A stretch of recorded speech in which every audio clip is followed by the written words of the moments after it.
Hi everyone, I'm Carlo from Downtown Music here in Sydney, Australia, and welcome to the Downtown Lounge. Today I've got a very, very special friend who's made it in for this special interview, and he's one of Sydney's busiest guitar players. Works as much as possible in the live original circuit, performing alongside some of Sony's international artists and Australian artists. Please make him welcome. That's Adrian Interview.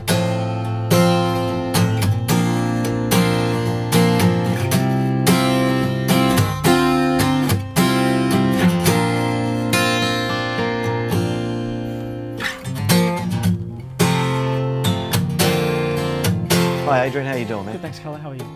Fantastic, mate. Thanks for coming along today. Oh, my pleasure. Thanks for having me. No worries, man.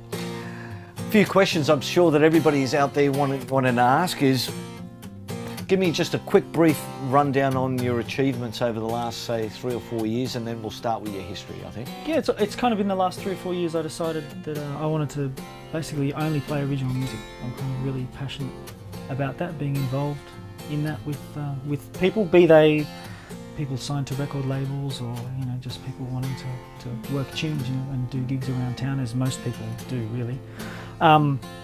So yeah, just I guess took the things that I learnt from when I played in covers bands and so on in my 20s and all that sort of stuff, and then put it all together the last sort of really only the last 3 or 4 years, and put myself up as a guitarist that wants to tour, and I sing as well, so doing backing vocals and all that kind of stuff, you know, learning songs. And fantastic. And lately, who have you been working with over the last few months?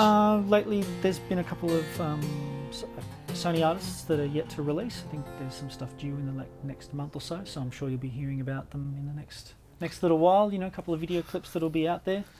But I don't want to preempt. Okay, well then give me some names so we can tell the people at home. Who have you worked with that you're allowed to say? I've been playing with a really great Indigenous artist, probably one of the best out there at the moment. Emma Donovan is her name. Been touring the last 4 or 5 years, something like that. Touring through Australia or yeah, through Australia, internationally. We're in China for the World Expo at the end of last year. We're in New Zealand not long after that, playing for the Māori King for a big do over there. So that was phenomenal, actually. It was a really great thing to be a part of. Many people at the shows? Well, that one was a special event, so more of a showcase. Yeah, of Kiwi artists, as well as I think we were the only sort of international artists from across the Tasman. So that was just a 3-piece. It's acoustic, percussion, me on guitar, and Emma. 3 of us sing. So we're doing TV, ABC, you know, things like. And what sort of style of music would you? Emma's stuff is more, I guess, contemporary pop, R&B, I suppose. You know, it's taking things from like the Michael Jackson thing, but also taking things from like Sonia Dada and some reggae things and all that sort of stuff. So. Do you do much band work, or is it more? Because I've noticed over the last 12 months that I've known you coming in and out of the store, you've been doing a lot of acoustic stuff and showcases and that sort of stuff. I think it's just a sign of the times that everybody is doing acoustic stuff, be they big acts with huge budgets. It doesn't really matter. Last night I was lucky enough to meet Jack Jones, Erwin Thomas.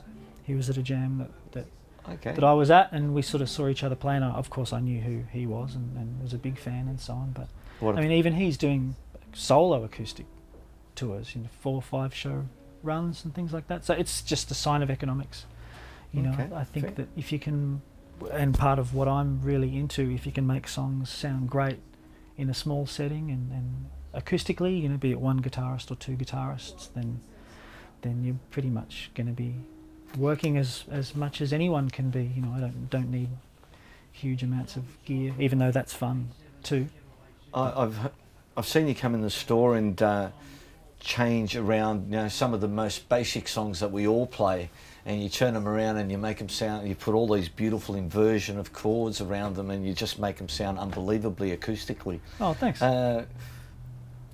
That's obviously something you really focus on, and while you're at home, if you've got a new song from a new artist to learn, you actually go home and pull the song apart and add all of these new inversions of chords to make it sound, and you've actually got this acoustic thing in your head when you're playing? Yeah, well, I'm not so much inverting inventing inversions, in that I'm just taking what the bass line does in the song, and rather than just block chords like Kurt Cobain, even though that's great as well, but rather than because I'm not limited to 1 or 2 chords, so I can try and make the song as close as possible to the original recording. So bass line movements, maybe there's an important hook line in the song, you know, be it a Foo Fighters tune or a Michael Jackson tune or something like that. I try, not always successfully, but I try as much as I can to make that part of the song, because it is part of the song.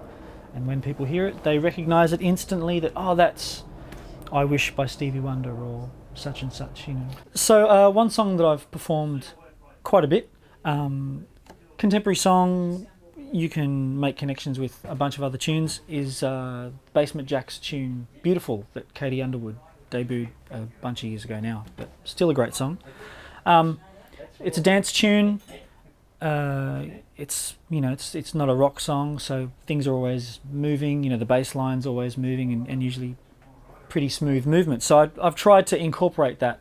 You know, it's otherwise a really simple song. It's D minor to G to A minor. There's really not much going on. So I've tried to incorporate the bass line out of the tune. So it ends up sounding a little bit like this.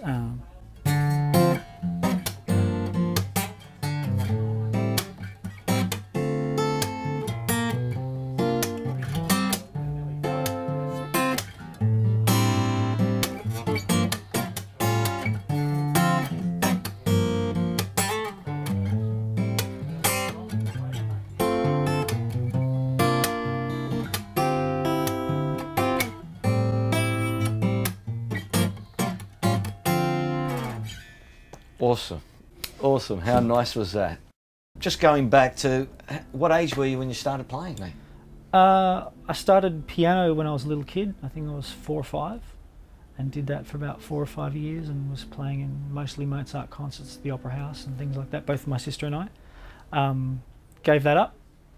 Yeah, had enough, and had a little bit of a bad experience towards the end of my time. I didn't learn to read music until the final year of learning to play piano. I went to a different teacher and learnt to read music, and all that time was listening to Elvis, Cliff Richard, The Shadows, Rolling Stones, you know, Beatles, all that stuff. Loved it all. Clapton, Dire Straits. So guitar was always there, and that's what I would listen to. But you were playing it on piano? But I would play classical pieces on piano. Okay. And so what age did you make that conversion? About 11. About 11. I think, yeah, just as I was going into high school. Did you see someone play guitar, or what? I saw people play guitar all the time on TV, televised concerts, all that stuff. Are you like, wondering why am I playing piano? Because keyboard player, I don't even see keyboard on the stage. Usually they're, you know, if they're in a guitar band, they're up the back. There's no lights on them, or I just didn't notice it.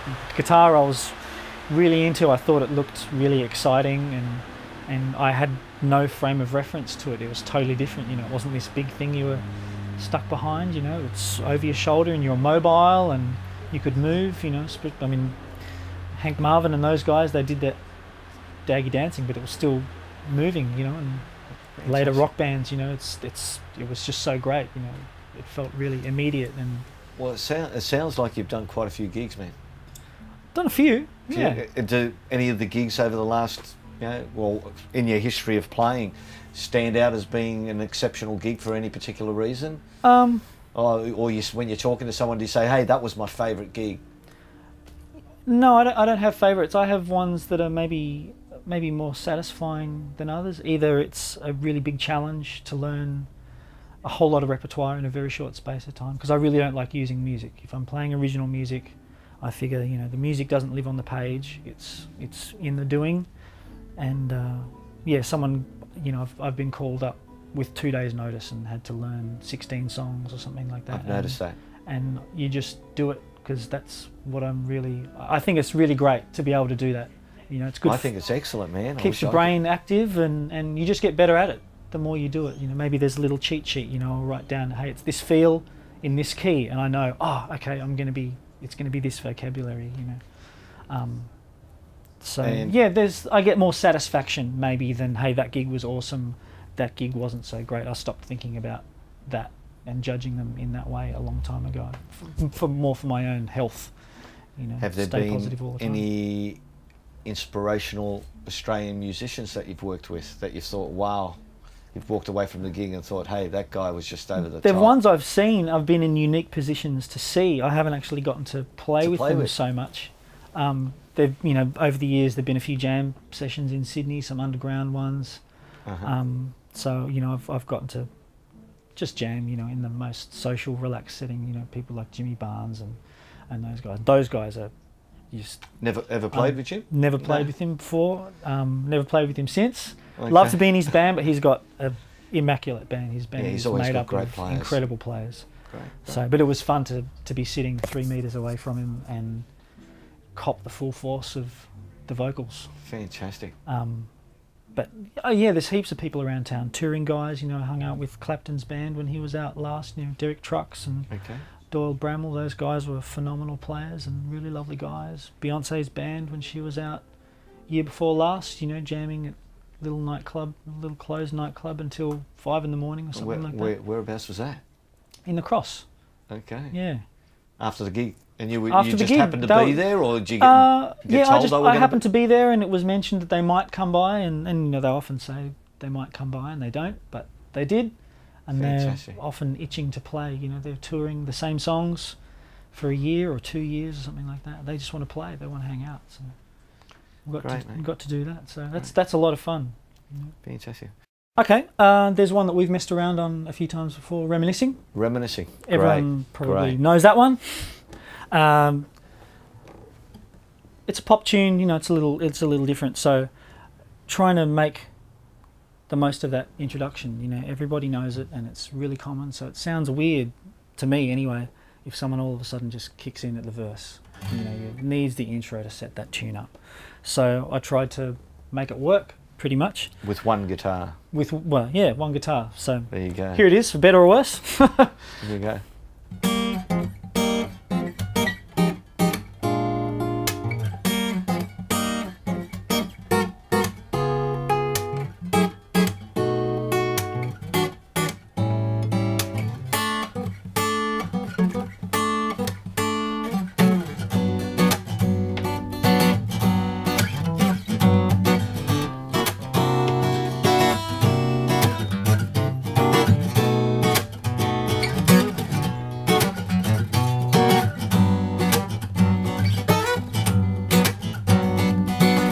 So Adrian, just to finish off this interview, and for the people at home listening, can you give us a quick rundown of what sort of touring rig, what sort of guitars you use, or on a general everyday mission of getting out there and playing with bands and stuff? Yeah, well, I mean, we're talking about acoustic stuff, so acoustic stuff. Pretty much, you take as little as possible because of weight restrictions. Maybe you're lucky and you've got your Qantas frequent, you know, your Qantas Club membership, you get a little bit more weight, but most of us mere mortals, you know, we've got to kind of cut it down a little bit. So I take as little as possible, pretty much. An acoustic? Yeah, acoustic, obviously, you know, that's going to get checked. I've got like a little Peterson tuner that I love, awesome tuner. It's also a DI. Okay.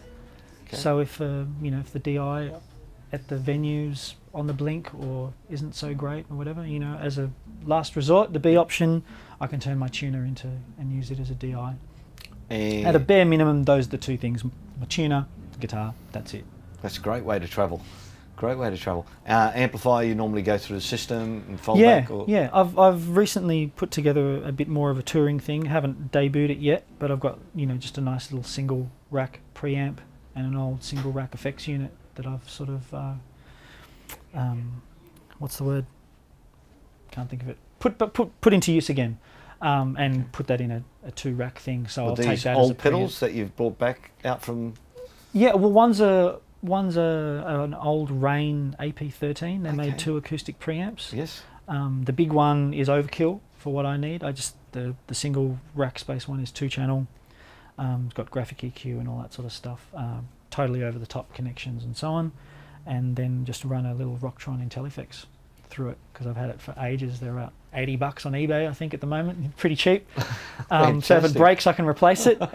And yeah, that's going to be the next thing that I take out. So basically, the front of house guy is going to get the correct sound, you know, and it's going to be up to them to then finish it off. I'd love to get you back onto the show, because I was speaking to Andre the other day and he was telling me you have a massive electric touring rig, he says, so we're just waiting for you to finish off getting that all together. Hopefully I can bring it in one day and yeah, and we'd love to run through it. What I'm going to actually do is pick out a couple of songs and get you to play the solos in them. Okay. And show us how you get the sounds. Sure.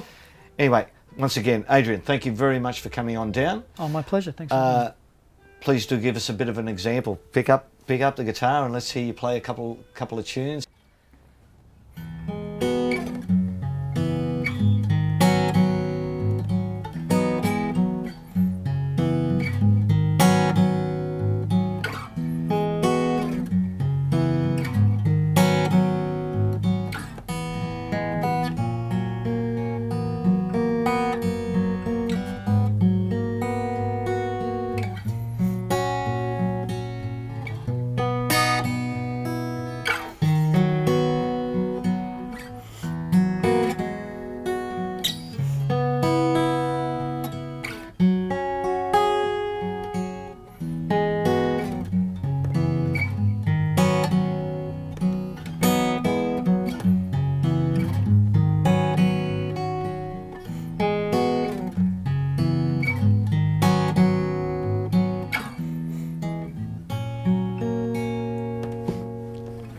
Fantastic, Adrian.